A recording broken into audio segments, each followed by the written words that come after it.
Hey everybody, I read a bunch of comics last week, but I'm only going to let you know about these. Thanos number 13 is a new story by Donny Cates, who I really like. Thanos takes over a planet and is encountered by a Ghost Rider from the future who takes him into the future. Pick it up. Generation X number 9 is a very good book. I've been enjoying the series from the beginning, and in the last issue it ended with a cave-in where Jubilee and the students' lives were threatened, so of course other students have to come and help them out. They're not terrible heroes. Well, if they need to be rescued, they're obviously not super powerful. Just saying. Go ahead. Yeah, they're not super powerful. They're students, for God's sakes. Invincible Iron Man number 594 is not that great.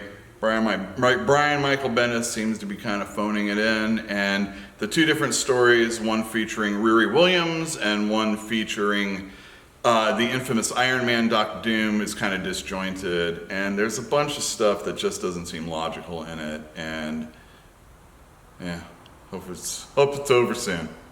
The Demon Hell is Earth is a miniseries, and I really enjoyed it. I didn't think I was going to, but the story was good, and so was the art. We are following Jason Blood, who contains the demon Etrigan, and he is trying to do everything he can to not let him out. Meanwhile, the demon is talking in his brain, saying, "You want to let me out? You want to let me out?" And then, of course, he has to. Sherlock, Frankenstein, and Legion of Evil number 2 continues Lucy Weber, Black Hammer's daughter, on the quest to find Sherlock Frankenstein by interviewing villains. This one here is called Cthulhu, and I recommend picking it up because it's part of the Black Hammer universe, and I love Jeff Lemire's stuff. X-Men Gold number 16 is kind of just there.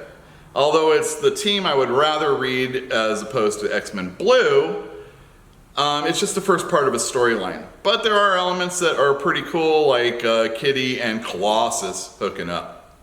And there's some other good things that happen. But again, it's just the first story, so... Doomsday Clock number 1. Here we go. People that like Alan Moore might not want to check it out or tell him about it because he doesn't want to know anything about it.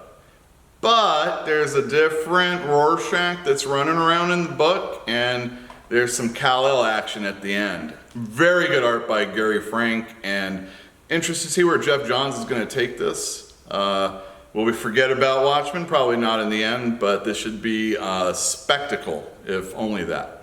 As always, I'd like to remind everybody that these are my opinions. You can let me know about yours in the comments down below, and check me out next week. Visit your local comic shop.